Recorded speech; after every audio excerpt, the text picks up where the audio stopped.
Astaghfirullah. Bismillahirrahmanirrahim. Assalamualaikum warahmatullahi wabarakatuh. Alhamdulillah wassalatu wassalamu ala rasulillah wa ala alihi wa sahbihi wa mawalah wa la hawla wa la quwata illa billahi wa ba'du. Alhamdulillah, segala puja dan puji hanya milik Allah subhanahu wa ta'ala. Salawat dan salam kita hadiahkan pada Rasul kita Nabi besar Muhammad sallallahu alaihi wasallam. Ma'asyiral muslimin, para pendengar dan juga para pemirsa dimanapun Anda berada. Tema di pagi hari ini kita akan membahas tentang kisah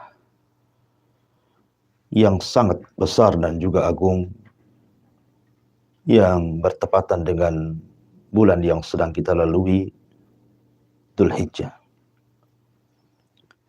Kisah apa itu? Kisah tentang Hajjatul Wada. Kisah tentang haji Nabi sallallahu alaihi wa ala alihi wasallam. Kita tahu bahwa haji adalah salah satu daripada rukun Islam yang wajib seorang muslim mengimaninya dan juga mengamalkannya. Bahkan ketika Jibril alaihi salatu wassalam menemui Rasul sallallahu alaihi wasallam kemudian bertanya, "Ya Muhammad, apa itu Islam?" Maka Nabi sallallahu alaihi wasallam kemudian menjawab, "Islam adalah Anda melakukan syahadat bahwa tidak ada sembahan yang berhak disembah kecuali Allah, dan Muhammad adalah Rasulullah. Kemudian menegakkan salat, menunaikan zakat, berpuasa di bulan Ramadan, dan melaksanakan haji." Artinya bahwa haji adalah satu di antara rukun-rukun Islam. Dan haji adalah amalan yang sangat agung dalam Islam. Sampai-sampai Nabi Shallallahu Alaihi Wasallam memberikan sebuah keutamaan besar kepada orang yang mampu melaksanakan haji. Kata Nabi Shallallahu Alaihi Wasallam, siapa yang melakukan haji ke Baitullah Al-Haram, dia tidak mengeluarkan kata-kata kecuali yang baik. Dan dia tidak melakukan kefasikan dan kemungkaran. Maka dia pulang dalam kondisi seperti anak yang baru dilahirkan. Artinya, diampuni dosa-dosanya. Bahkan lebih daripada itu, Nabi SAW sampai mengatakan, Al-Hajjul Mabrur, laisa lahul jaza indallah ilal jannah. Haji yang mabrur artinya haji yang baik, yang merubah kehidupannya, merubah ibadah dan akhlaknya. Tidak ada balasan yang pantas kecuali surga Allah subhanahu wa ta'ala. Ma'asyiral muslimin yang dimuliakan Allah subhanahu wa ta'ala. Kalau kita melihat sejarah di zaman Nabi sallallahu alaihi wasallam, sebenarnya Nabi Shallallahu Alaihi Wasallam ingin melaksanakan haji sejak tahun ke-8 Hijriah. Akan tapi karena ada sesuatu hal, maka Nabi Shallallahu Alaihi Wasallam tidak melaksanakan pada tahun itu. Kemudian ketika masuk pada tahun ke-9 Hijriah, yang disebut dengan Amul Wufud, di mana banyak kabilah-kabilah hampir mencapai 100 lebih kabilah, datang kepada Nabi Shallallahu Alaihi Wasallam untuk mengislamkan diri-diri mereka. Dan ini adalah misdaq firman Allah Subhanahu wa ta'ala dalam Al-Qur'anul Karim, "Idza jaa nasrullahi wal fath wa ra'aitan nas yadkhuluna fi dinillahi afwaja fasabbih bihamdi rabbika wastaghfir innahu kana tawwaba."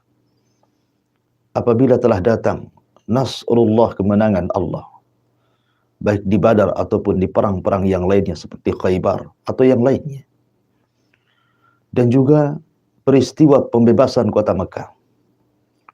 Maka engkau akan lihat banyak manusia berbondong-bondong datang kepadamu untuk masuk ke agama Allah Subhanahu wa taala. Dan itu terjadi pada tahun yang disebut dengan Amul Wufud, pada tahun ke-9 Hijriah. Sebenarnya yang paling mempengaruhi keislaman banyak kabilah adalah ketika Nabi SAW melakukan pembukaan kota Mekah atau disebut dengan Fathu Mekah. Kita tahu bahwa peristiwa Abrahatul Asram yang menyerang Ka'bah itu masih terngiang di telinga orang-orang Arab. Bahkan sebagian mereka terus mengintai apakah peristiwa ini akan terulang dengan pembebasan kota Mekah yang akan dilakukan Rasul dan juga para sahabatnya, ataukah ini bukti pembenaran bahwa dia adalah seorang nabi sehingga tidak mungkin terjadi apa yang telah terjadi kepada Abrahatul Asram. Ketika Nabi SAW betul-betul membebaskan kota Mekah, rupanya tidak terjadi apapun. Tidak seperti yang mereka dengar dari kisah-kisah nenek moyang atau bapak-bapak mereka. Bahwa ketika Abraha hendak menghancurkan Ka'bah, Allah Subhanahu wa taala kirim ababil, burung-burung laut untuk menghancurkan mereka. Tapi Allah Subhanahu wa taala tidak menjadikan Rasul dan juga pasukannya dihancurkan oleh Allah Subhanahu wa taala dengan dikirimnya burung ababil. Justru ketika menguasai Mekah tidak terjadi apapun. Itu yang menyebabkan masuknya hidayah Islam ke hati-hati para kabilah-kabilah bahwa memang dia seorang nabi. Ya, memang dia seorang nabi. Sebagaimana perkataan Nabi sendiri, ana nabiyun la kadhib wa ana ibni Abdul Muttalib. Saya seorang nabi dan saya tidak berdusta, dan saya keturunan Abdul Muttalib. Ma'asyiral muslimin yang dimuliakan Allah Subhanahu wa taala. Maka pada tahun ke-9 Hijriah inilah kemudian Nabi SAW mengutus Abu Bakar Siddiq radhiyallahu anhu untuk haji pertama, membawa para sahabat. Tapi Rasul tidak ikut dalam haji ini. Rasul meminta kepada Abu Bakar untuk memimpin. Maka berangkatlah beberapa orang bersama Abu Bakar Siddiq radhiyallahu anhu untuk melakukan haji tanpa kehadiran Nabi SAW. Karena tujuannya Nabi SAW memerintahkan Abu Bakar agar Abu Bakar menghapuskan segala bentuk kekufuran dan kesyirikan pada manasik haji. Tidak ada lagi orang yang haji telanjang, menampakkan auratnya. Tidak ada lagi orang yang haji kemudian mengucapkan kalimat-kalimat pengagungan terhadap berhala-berhala orang-orang Arab. Betul-betul dibersihkan dari orang-orang musyrik dan dari cara-cara haji ala jahiliyah, dan dikembalikan kepada cara haji yang diajarkan oleh Nabi Allah Ibrahim alaihi salatu wassalam. Itulah kenapa Rasul mengutus Abu Bakar Siddiq radhiyallahu anhu untuk haji lebih dahulu. Baru setelah pada tahun ke-10 Hijriah, maka Nabi SAW mengumumkan untuk melaksanakan haji. Tentu ini sebuah kebahagiaan bagi kaum muslimin. Mereka ingin haji bersama Nabi SAW. Mereka ingin belajar manasik haji kepada Nabi SAW yang sebelumnya mereka tidak tahu cara haji yang benar. Makanya Nabi SAW bersabda, "Khudhu anni manasikakum." Khudhu anni manasikakum. Ambillah manasik-manasik haji kalian dari aku. Ma'asyiral muslimin yang dimuliakan Allah Azza wa Jalla. Banyak peristiwa yang hendak saya ceritakan, tetapi juga waktu. Dalam perjalanan Nabi SAW dari Madinah menuju Mekah. Coba saya akan mengambil poin-poin penting dari kisah haji wadaknya Nabi SAW. Ma'asyiral muslimin yang dimuliakan Allah Subhanahu wa taala. Ketika Nabi SAW sudah mulai mengajak kaum muslimin sehingga jumlah mereka sampai 130.000 kurang lebih yang ikut dalam haji Nabi SAW, bergabungnya berbagai macam kabilah, baik rombongan-rombongan atau pribadi-pribadi, mengikuti haji Nabi SAW bertolak dari Madinah menuju Mekah. Dan ini peristiwa yang luar biasa. Kemenangan Islam, idharu kuwatil Islam, bagaimana Allah tampakkan kekuatan Islam. Mereka bergerak dalam satu komando yang langsung dipimpin Nabi sallallahu alaihi wasallam. Mereka bertalbiyah, labbaik Allahumma labbaik. Aku penuhi panggilanmu ya Rabb, aku penuhi panggilanmu ya Rabb. Maka Nabi sallallahu alaihi wasallam terus bertalbiyah mulai daripada miqat yang sudah ditentukan sampai menuju Mekah. Walaupun terkadang Nabi sallallahu alaihi wasallam lewat di beberapa lembah kemudian berhenti dan bertanya, lembah apa ini? Maka sebagian sahabat mengatakan, Wadil Azraq wahai Rasul. Lembah Azraq wahai Rasul. Kemudian Nabi SAW seolah-olah diperlihatkan para nabi. Kata Nabi SAW, aku seolah-olah melihat Nabi Allah Musa alaihi salatu wassalam habitun inda thaniyah, turun dari bukit seraya melantangkan talbiyah labbaik Allahumma labbaik. Kemudian lewat di lembah yang lain, seolah-olah aku melihat Yunus ibn Matta alaihi salam bertalbiyah. Kemudian seolah-olah aku melihat Isa bin Maryam, dan begitu seterusnya, menunjukkan bahwa para nabi dan rasul mereka sangat mengagungkan Ka'bah. Ketika Nabi SAW kemudian melihat betul-betul Ka'bah, maka Rasul teringat dengan kakek buyutnya, Nabi Allah Ibrahim alaihi salatu wassalam, yang telah membangun Ka'bah sedemikian rupa bersama putranya Ismail alaihi salatu wassalam. Kemudian berdoa kebaikan bagi penduduknya. Ma'asyiral muslimin yang dimuliakan Allah Subhanahu wa taala. Ketika sampai Nabi SAW di Mekah, dan pada tanggal 8 Hijriah, 8 Dzulhijjah, atau disebut dengan hari Tarwiyah, maka Nabi SAW kemudian bertolak menuju Mina. Disitulah Nabi SAW melaksanakan salat di qasar tanpa jamaah. Kemudian ketika pada tanggal 9 Dzulhijjahnya, maka Nabi SAW pun bertolak ke Arafah. Di sini ada peristiwa yang sangat penting sekali dalam sejarah, di mana Nabi SAW berkhutbah yang disebut dengan khutbatul wada, khutbah perpisahan Nabi SAW. Makanya juga hajinya disebut hajjatul wada, haji perpisahan Nabi SAW. Khutbah yang balighah, khutbah yang sangat menggetarkan, sampai-sampai sahabat yang mendengarkan khutbah Nabi SAW mengatakan, mata-mata kami berlinang ketika mendengarkan khutbah ini, dan hati-hati kami bergetar. Sebagaimana apa yang dikatakan Irbad ibn Sariyah radhiyallahu an, wa'adana Rasulullah SAW mau'idatan balighatan wajilat minhal qulub wa dharifat minhal uyun. Nabi SAW berkhutbah dengan khutbah yang menggetarkan, sampai mata-mata kami berlinang dan mencucurkan air mata, dan juga hati-hati kami bergetar mendengarkan khutbah itu. Dan kami tahu seolah-olah itu khutbah perpisahan kami dengan Nabi SAW. Lalu apa isi khutbah itu? Tentu dalam waktu yang singkat, Nabi SAW tidak mungkin akan memberikan khutbah panjang lebar menjelaskan tentang Islam dari awal sampai akhir. Tentu Rasul akan memilih poin-poin terpenting yang sangat dihajatkan kaum muslimin sepanjang hidup mereka sampai kiamat dibangkitkan. Kata Nabi SAW dalam khutbah ini, sebagaimana diceritakan oleh Ibnu Ishaq, seorang pakar sejarah.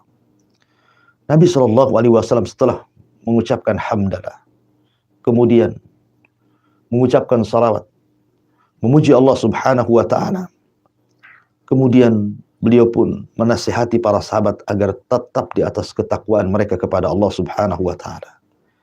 Kemudian Rasul mengatakan, amma ba'du, ayyuhan nas, isma'u minni, wahai manusia, dengarkan ucapanku, wakilu dan peganglah, ubayyinu lakum, fa inni la adri la'alli la alqaakum ba'da ami hadha fi mauqifi hadza abada. Boleh jadi ini khutbahku terakhir. Boleh jadi setelah hari ini, dari tempatku ini, aku tidak mungkin berjumpa lagi dengan kalian. Boleh jadi setelah tahun ini, Aku tidak mungkin lagi berjumpa dengan kalian. Maka dengarkan khutbahku. Pegang, perhatikan. Kata Nabi SAW, ayyuhan nas, inna dima'akum wa amwalakum wa a'radakum haramun ka hurmati yaumikum hadha fi baladikum hadha fi syahrikum hadha. Kata Nabi SAW, ingatlah wahai manusia, darah-darah kalian, harta-harta kalian, kehormatan kalian terjaga dalam Islam. Seperti terjaganya bulan ini, bulan Dzulhijjah. Seperti terjaganya negeri ini, negeri Mekah. Seperti terjaganya hari ini, hari Arafah. Kemudian Nabi SAW mengatakan, ala hal balagtu. Ingatlah aku sudah sampaikan ini kepada kalian. Allahumma syahid, ya Allah saksikanlah. Ma'asyiral muslimin yang dimuliakan Allah Subhanahu wa taala. Lihat bagaimana Nabi SAW mengingatkan kepada kaum muslimin pada khutbah Hajjatul Wada ini. Sebuah perkara yang sangat penting sekali, yang berkaitan dengan darah, berkaitan dengan harta, dan berkaitan dengan kehormatan. Karena ini yang banyak kemudian dilanggar oleh kaum muslimin. Betapa banyak urusan darah hari ini. Jadi urusan yang sangat remeh. Seolah-olah darah itu tidak berharga. Orang membunuh dengan sekehendaknya tanpa ada alasan yang benar. Bahkan apabila ditanya, orang yang membunuh tidak tahu apa alasannya. Orang yang dibunuh lebih tidak paham lagi kenapa bisa dibunuh. Dan itu tanda-tanda dekatnya hari kiamat. Kemudian soal harta. Ini pun banyak dilanggar kaum muslimin. Betapa banyak kaum muslimin yang mengambil hak orang lain. Mencuri, merampok, korupsi, memakan harta yang diharamkan Allah Subhanahu wa taala. Persis seperti yang disabdakan Nabi SAW. Sayati alaikum zaman, akan datang zamannya di mana seseorang la yubalil mar'u bima akhadal mal. Orang itu tidak peduli bagaimana dia mencari hartanya. Amin halalin atau min haramin. Apakah dari harta yang halal ataukah dari harta yang haram. Dan itu sudah berlaku. Kemudian soal kehormatan. Betapa banyak hari ini kehormatan seorang muslim tidak pernah dijaga. Orang mudah mencaci, orang mudah memaki, orang mudah merendahkan, menghinakan, menggibah saudaranya. Makanya Nabi SAW mengingatkan 3 persoalan penting dalam kehidupan manusia. Ingat, darah kalian harus dijaga, harta kalian, dan jangan pernah merobek kehormatan seorang muslim. Maka Rasulullah SAW mengingatkan sebuah perkara besar. Inna dima'akum wa amwalakum wa a'radakum haramun kahurmati yaumikum hadha. Ingatlah darah kalian, harta kalian, kehormatan kalian terjaga dalam Islam. Kemudian kata Nabi SAW, faman kanat indahu amanah falyuaddiha ila man i'tamanahu 'alaiha. Kemudian Nabi SAW mengingatkan soal amanah. Barang siapa yang telah diserahi amanah, tunaikanlah amanah itu kepada yang berhak menerimanya. Ya, karena kejujuran di zaman sekarang sudah amat bahkan terasa langka. Jangankan di zaman sekarang. Di zaman para sahabat Nabi SAW, sebagaimana yang dikisahkan Umar bin Khattab radhiyallahu anhu. Ketika Umar bin Khattab radhiyallahu anhu malam-malam kemudian keluar, kemudian melihat ada satu tenda yang masih nyala. Kemudian Umar pun mendengarkan percakapan orang yang dalam tenda itu. Rupanya didengarlah percakapan seorang ibu dan juga anak putrinya. Kata seorang ibu ini mengatakan, wahai anakku, bagaimana kalau seandainya besok kita berjualan susu dan kita campurkan air susu ini dengan air putih, supaya banyak untungnya. Tapi anak ialah anak yang saleh, mengingatkan ibundanya dan mengatakan, wahai ibundaku, bukankah Amirul Mukminin Umar bin Khattab radhiyallahu anhu sudah melarangnya? Kata ibundanya, bukankah dia tidak tahu dan tidak mendengar? Maka wanita ini kemudian terus mendesak anaknya untuk berlaku curang. Tapi anak sekali lagi anak yang saleh. Dia mengatakan, wahai ibundaku, kalau seandainya Amirul Mukminin tidak tahu dan tidak mendengarnya, bukankah Amirul Mukminin punya Tuhan? Dan Tuhan Amirul Mukminin adalah Tuhan kita juga. Sebagaimana dia mendengar apa yang diucapkan Amirul Mukminin, dia pun mendengar ucapan apa yang kita ucapkan hari ini. Maka ibunya sadar. Dan Umar bin Khattab yang mendengar percakapan itu menjadi takjub luar biasa. Sampai akhirnya dia pun menikahkan dengan salah satu putranya yang kemudian turunannya adalah seorang khalifah yang sangat agung, Umar ibn Abdul Aziz rahimahullahu ta'ala radhiyallahu anhu. Ma'asyiral muslimin yang dimuliakan Allah Subhanahu wa taala, kalau seandainya kejujuran saja di zaman Amirul Mukminin sudah sangat langka, bagaimana pula di zaman sekarang? Makanya Nabi Shallallahu Alaihi Wasallam berusaha untuk mengingatkan soal amanah. Bahwa amanah itu datang dari Allah Subhanahu Wa Taala. Jangan sampai setiap orang yang diberikan amanah kemudian dia robek amanah itu dan berkhianat. Karena betapa banyak orang-orang yang diberikan amanah oleh Allah berupa kepemimpinan, jabatan. Terkadang dia tidak menggunakan jabatan dan kepemimpinannya di jalan Allah Subhanahu Wa Taala. Justru dia gunakan hanya untuk mengejar dunia dan nafsu saat mereka. Ataupun orang yang diberikan harta, mereka tidak gunakan harta itu di jalan Allah Subhanahu wa taala dan tidak menganggap bahwa harta itu datang dari Allah. Dan Allah akan mempertanyakan soal harta yang Allah amanahkan kepada Anda. Atau mungkin Allah berikan amanah kepada kita, anak, istri. Terkadang banyak kepala rumah tangga tidak pernah menjaga amanah dari Allah Subhanahu wa taala, menelantarkan istrinya, menelantarkan anaknya, bukan dari segi ekonomi, tapi dari segi pendidikan tidak diarahkan kepada agama, sehingga menjadi keluarga yang tidak ada ketaatan kepada Allah Subhanahu wa taala. Allah mengatakan, ku anfusakum wa ahlikum nara, jaga diri kalian dan keluarga kalian dari api neraka. Kemudian setelah itu Nabi Shallallahu Alaihi Wasallam mengingatkan kembali soal budaya buruk jahiliyah. Apa budaya buruk jahiliyah? Melakukan transaksi riba yang diharamkan dan juga dendam kesumat yang tiada berakhir kecuali dengan pembunuhan. Kata Nabi Shallallahu Alaihi Wasallam, wa inna kulla riban maudu'un walakin lakum ru'usu amwalikum la tadlimuna wa la tudlamun. Qadallahu annahu la riba wa inna riba Abbas ibni Abdul Muttalib maudu'un kulluhu wa inna kulla damin kana fil jahiliyati mawdu'un wa inna awwala dima'ikum adau damu ibnu Rabi'ah ibn al-Harith ibn Abdul Muttalib kana mustardian fi bani Laythin faqatalathu Hudailun fahuwa awwal ma abda'u bihi min dima'il jahiliyah. Kata Nabi sallallahu alaihi wasallam, ingatlah bahwa semua aktivitas riba kuhapuskan di bawah kakiku. Dan kalian cukup mengambil modalnya tanpa harus mengambil ribanya. Dan Allah Subhanahu wa taala sudah memutuskan tidak ada riba dalam Islam. Dan aku katakan bahwa riba yang pertama kuhapuskan adalah ribanya Abbas ibn Abdul Muttalib. Maka semuanya kuhapuskan di bawah kakiku. Termasuk juga dendam kesumat jahiliyah yang kemudian berakhir dengan pembunuhan dan juga pertumpahan darah. Maka aku hapuskan dalam Islam, dan yang pertama kali kuhapuskanlah darahnya Rabi'ah ibnul Harith ibn Abdul Muttalib. Dulu dia disusui oleh Bani Layth, kemudian dibunuh oleh Hudail.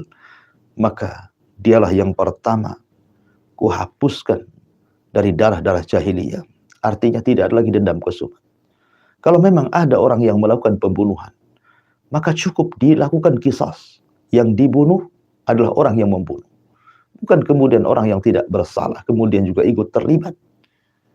Menjadi sebuah dendam yang sangat besar, sehingga ketika ada dua kelompok kemudian berperang, kemudian salah satunya korban, akhirnya kemudian kelompok yang merasa dirugikan karena telah menghilangkan satu nyawa dari mereka, mereka pun harus menuntut darah dan balas tanpa melihat siapa yang membunuh dan siapa yang tidak membunuh.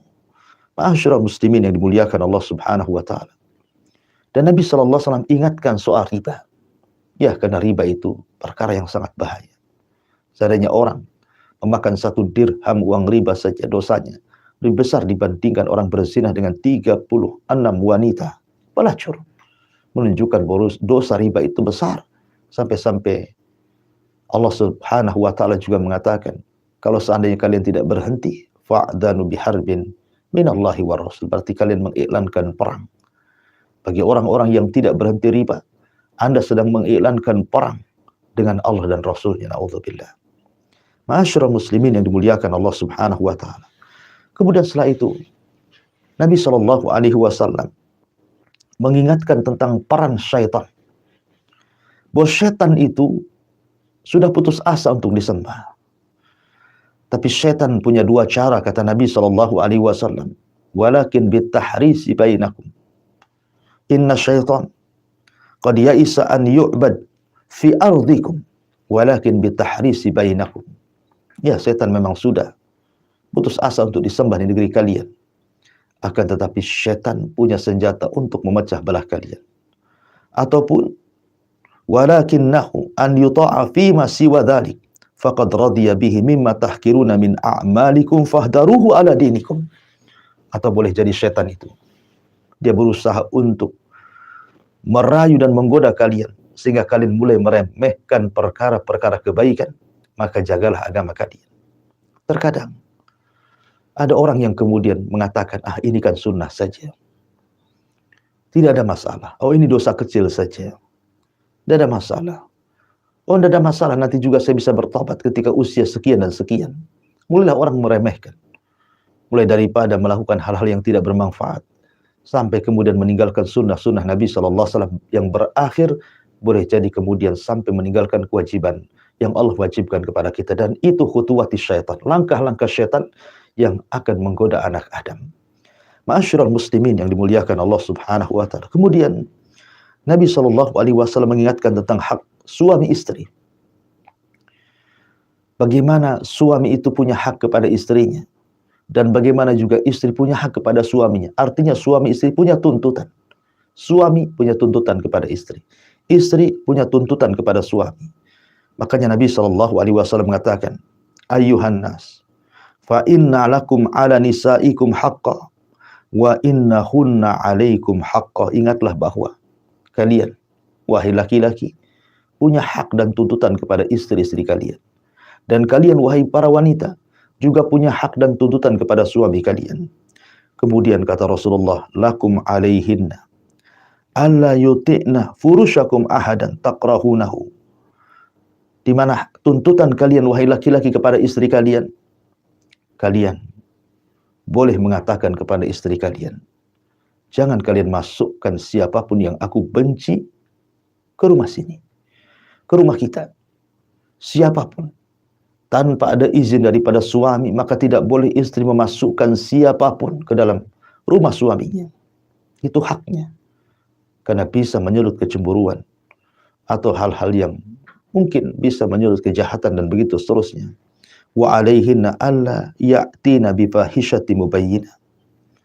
Ataupun kepada mereka, para istri, untuk tidak mendatangkan hal-hal yang fahisyah, perselingkuhan, perzinahan yang jelas mubayyinah. Fa in fa'alna fa innallaha qad adina lakum an yahjuruhunna fil madaji wadribuhunna dharban ghaira mubarrih. Kalau seandainya mereka melakukan pelanggaran istri-istri kalian, Allah sudah mengizinkan, boleh memukulnya, boleh berpisah ranjang dengannya, boleh memukulnya, tetapi dengan pukulan yang tanpa bekas. Tapi kalau mereka nurut, taat kepadamu, maka kewajiban kamu, kata Rasul, adalah rizquhunna wa kiswatuhunna bil ma'ruf, memberikan rizki dan pakaian yang baik. Kemudian Rasul mengatakan, istausu binisa'i khairan. Maka kuwasiatkan kepada kalian, baik-baiklah mendidik istri-istri kalian. Ma'asyiral muslimin yang dimuliakan Allah Subhanahu wa taala. Kemudian juga Rasul berpesan kepada kita tentang persatuan, ukhuwah Islamiyah. Dalam khutbah Hajjatul Wada, Rasulullah SAW kemudian mengingatkan soal persatuan, bahwa kita perlu bersatu, sebab persatuan itu mengokohkan kekuatan kaum muslimin. Kata Nabi SAW, inna kulla muslimin akhun li muslim, wa annal muslimina ikhwatun, fala yahillu limri'im min akhihi illa ma'atahu an tibi nafsi minhu, fala tadlimu anfusakum. Wahai manusia, ingatlah bahwa setiap muslim saudara muslim yang lainnya, dan sesama kaum muslimin itu ikhwah bersaudara. maka tidak boleh mengambil sesuatu dari mereka kecuali karena kerelaan mereka. Jangan melakukan kezaliman kepada mereka. Subhanallah. Nabi SAW berwasiat soal persatuan. Karena Rasul tahu bahwa umatnya akan berpecah menjadi 73 kelompok. Maka Nabi SAW kekhawatiran perpecahan itu ada. Makanya Rasul SAW mengingatkan terus tentang ukhuwah Islamiyah, tentang bahaya keretakan kaum muslimin. Karena itu bisa memecah belah dan menghilangkan kekuatan kaum muslimin, sehingga ketika itu musuh-musuh kaum muslimin mudah menguasainya. Bahkan Nabi SAW tidak hendak kaum muslimin berpecah belah. Dan ini wasiat luar biasa tentang persatuan. Karena memang Allah sendiri mengatakan, wa'tasimu bihablillahi jami'an wa la tafarraqu. Berpegang teguhlah dengan tali Allah semuanya dan jangan berpecah belah. Kemudian Nabi SAW mengingatkan soal pentingnya istiqomah. Kata Nabi SAW, fala tarji'u ba'di kafiran yadribu ba'dukum riqaba ba'din. Janganlah kalian sepeninggalku kalian jadi kafir, murtad, berpindah agama, sehingga kalian saling menyerang satu dengan yang lainnya. Ingatlah kata Nabi SAW, taraktu fikum amraini lan tadillu ma tamassaktum bihima kitaballah wa sunnati. Aku tinggalkan kepada kalian dua perkara, dua pusaka yang kalian, kalau kalian memegangnya, kalian tidak mungkin sesat selama-lamanya. Al-Quran dan juga sunnah Nabi SAW. Dan banyak lagi wasiat-wasiat Rasul. Akhirnya Nabi SAW hanya mengatakan di akhir khutbahnya, wa antum tus'aluna anni fama antum qailun. Ingat, kalian semua akan ditanya soal aku. Ya, salah satu pertanyaan yang akan ditanya oleh Allah Subhanahu wa taala soal tugas Rasul. Apakah Rasul sudah menyampaikan risalahnya? Apakah Rasul sudah menyampaikan amanah Allah Subhanahu wa taala? Kalian akan ditanya soal diriku, kata Rasul. Lalu kira-kira apa jawaban kalian di hadapan Allah? Maka para sahabat mengatakan, nashhadu annaka qad balag wa addaita wa nasahta. Maka mereka semua mengatakan, kami bersaksi semuanya wahai Rasul, engkau sudah menyampaikan semuanya. Engkau sudah memberikan nasihat kepada kami. Engkau sudah melaksanakan amanah Allah Subhanahu wa taala. Maka dengan senang hati Nabi SAW mengisyaratkan telunjuknya ke langit dan mengatakan, Allahumma fashhad, Allahumma fashhad. Ya Allah saksikan, ya Allah saksikan, ya Allah saksikan bahwa aku sudah menyampaikan semuanya kepada umatku. Ya, karena ketika hajjatil wada turun ayat, al-yawma akmaltu lakum dinakum wa atmamtu alaikum ni'mati wa raditu lakumul islam madina. Pada hari ini aku sempurnakan kepada kalian agama kalian, agama Islam. Ku sempurnakan nikmat kalian, nikmatul Islam, dan kuridhai Islam sebagai agama kalian.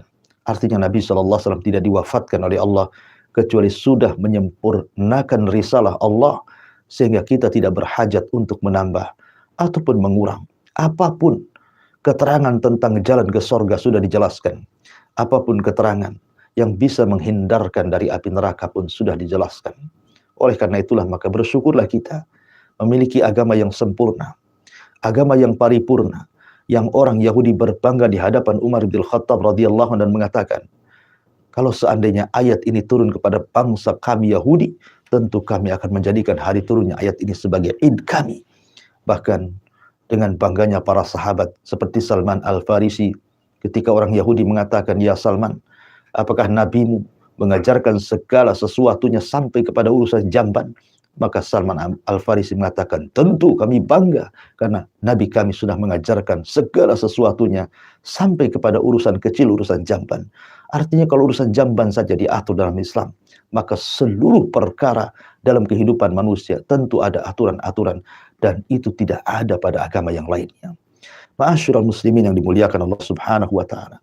Maka setelah Nabi SAW kemudian berkhutbah, melanjutkan manasik hajinya, kemudian mengajarkan bagaimana cara Ibrahim berhaji, sampai akhirnya Nabi SAW bertolak dari Mekah menuju Madinah, dan Allah takdirkan 3 bulan setelahnya Nabi SAW wafat, dipanggil oleh Allah Subhanahu wa taala, dan agama yang ditinggalkannya adalah agama yang sangat sempurna yang Allah Subhanahu wa taala anugerahkan kepada kita. Wallahu a'lam bishawab. Ini yang bisa sampaikan. tentang kisah Hajjatul Wada. Saya kembalikan kepada moderator, falyatafaddal mashkura. Ustaz, kesempatan dan kajian ini begitu besar sekali mendapatkan faedahnya, yaitu tentang Hajjatul Wada, haji besar Rasulullah SAW, dan Masya Allah banyak sekali ya yang kita petik dari keutamaan Rasulullah, diantaranya tentang keutamaan persatuan dan juga keistiqomahan. Sahabat semuanya juga di pemirsa TV di Bapak saat ini, semoga dari pemaparan kajian ini antum semua, kita semuanya bisa mengambil manfaat dan faedah dari hal ini. Dan dari yang sudah disampaikan tadi oleh Ustaz Abu Hurairah, mungkin ada yang ingin ditanyakan, silakan di nomor 0811 dan untuk saat ini mungkin ada satu hal yang ingin ditanyakan Ustaz, yaitu tentang masalah keutamaan persatuan dan keistiqomahan Ustaz. Bisa dikatakan bahwasannya salah satu ada yang bisa diambil tentang keutamaan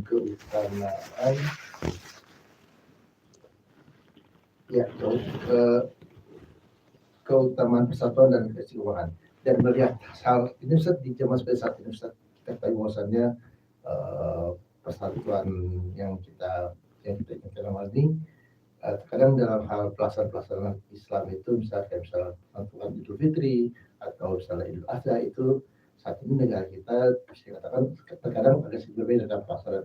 Apa itu sudah menjadi suatu fitrah atau bagaimana Ustaz? Iya.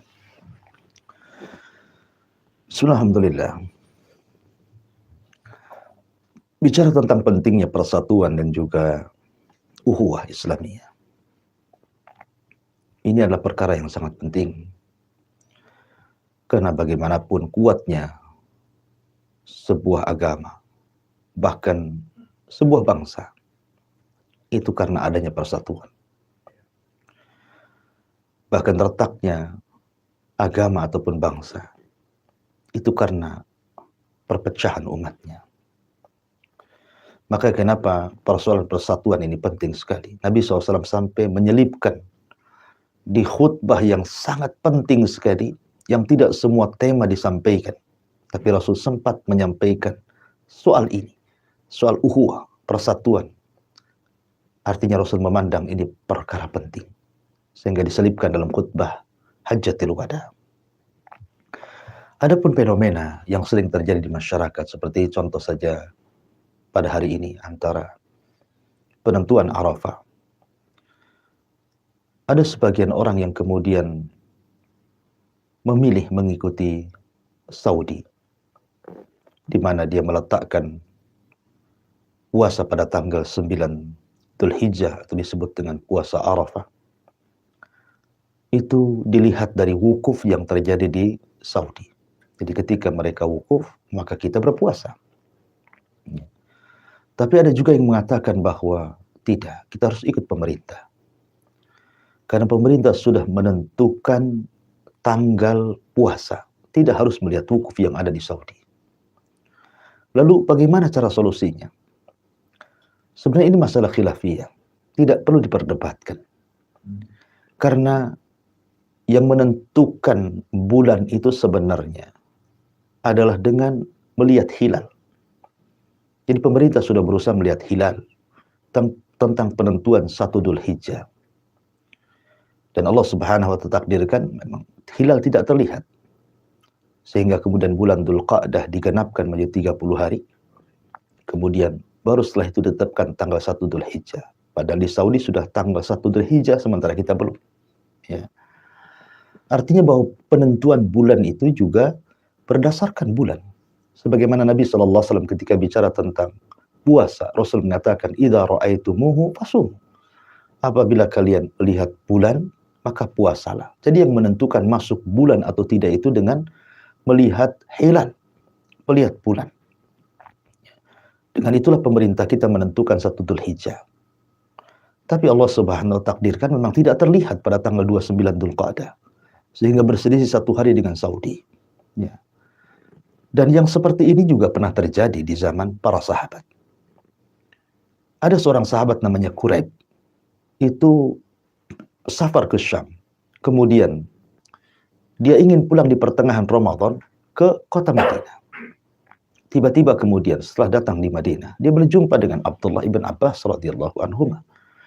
Kemudian Quraisy bertanya soal hari dimulai puasa di Madinah. Maka Abdullah ibn Abbas radhiyallahu anhuma mengatakan hari Sabtu. Sementara di Syam itu hari Jumat. Kemudian Quraisy mengatakan, tidakkah cukup dengan melihatnya Muawiyah? Karena ketika itu Muawiyah menjadi khalifah. Kenapa tidak cukup dengan melihatnya Muawiyah kepada bulan sehingga kalian tidak ikut hari Jumat? Kenapa kalian juga ikut hari? Berbeda waktu dengan Muawiyah, kalian berpuasa hari Sabtu. Maka Abdullah bin Abbas radhiyallahu anhuma mengatakan, hakada kama amarana Rasulullah sallallahu alaihi wasallam. Beginilah yang diperintahkan Rasul kepada kami. Kami melihat bulan di Madinah tapi tidak terlihat. Makanya kami menggenapkan bulan Sya'ban, kemudian baru menetapkan 1 Ramadan. Makanya selisih 1 hari antara Syam dan kota Madinah. Artinya sudah biasa di zaman para sahabat. Tapi mereka tidak berpecah. Mereka saling menghormati. Keputusan Muawiyah mereka hormati. Begitu juga keputusan warga Madinah, penduduk Madinah secara umum juga mereka menghormati. Jadi perselisihan itu bukan sebab retaknya sebuah persatuan. Karena ini masalah khilafiyah. Masalah khilafiyah itu al-amru fihil wasi. Perkaranya luas sekali. Harus saling tenggang rasa. Ya, Anda yang mengikuti pemerintah, alhamdulillah. Dan ini adalah pendapat yang bijak. Kalau seandainya kita ikut pemerintah, ini pendapat yang bijak karena akan menyedikitkan perselisihan. Tapi kalau Anda juga beristihad bahwa ikut Saudi karena satu dunia, satu matlah di mana mereka melihat kita ikut kepada yang melihat, silahkan juga. Ini juga adalah pendapat para ulama. Jadi ada pendapat masing-masing yang kita harus hormati, yang kita harus hargai, walaupun saya pribadi lebih cenderung mengikuti pemerintah. Dan itu juga fatwa daripada Syekh Ibnu Utsaimin rahimahullahu ta'ala. Bahwa kita berarafah ketika pemerintah berarafah, dan ketika pemerintah berpuasa Ramadan, kita pun ikut berpuasa Ramadan. Kalau seandainya mereka benar, maka kita dapat pahala, mereka dapat pahala. Kalau seandainya salah, maka kita tetap dapat pahala. Dan pemerintah menanggung dosanya. Selesai sampai di situ untuk menyedikitkan perselisihan di tengah-tengah masyarakat kaum muslimin negeri kita. Wallahu a'lam. Baik, Ustaz. Berarti kesimpulannya keistiqomahan risalah antara Rasul sudah tercapai, Ustaz ya. Sebenarnya sudah tidak perlu masalah lagi, Ustaz ya. Tentu iya, sudah. Iya. Masya Allah, baik Ustaz. Dan sahabat semuanya, kita sudah dengar dari kemarin kajian dalam Ustaz Abu Maru dalam tentang haji Rasulullah itu hajatul wada. Semoga dari pemaparan kajian ini sekali lagi kita menyambut hari Idul Adha, kita juga bisa mendapatkan banyak manfaat dan faedah tentang apa sih yang mesti kita ambil dan kita mesti ketahui tentang hal ini, dan tentunya semoga kita bisa mengambil manfaat yang sangat besar dari kesempatan ini. Kami ucapkan jazakallahu khairan pada Ustaz Abu Maru atas paparan dan kajian ini dalam program pagi ini, dan kami ucapkan jazakumullah khairan pada semua yang sudah menyimak program bertemu ini. Akhirnya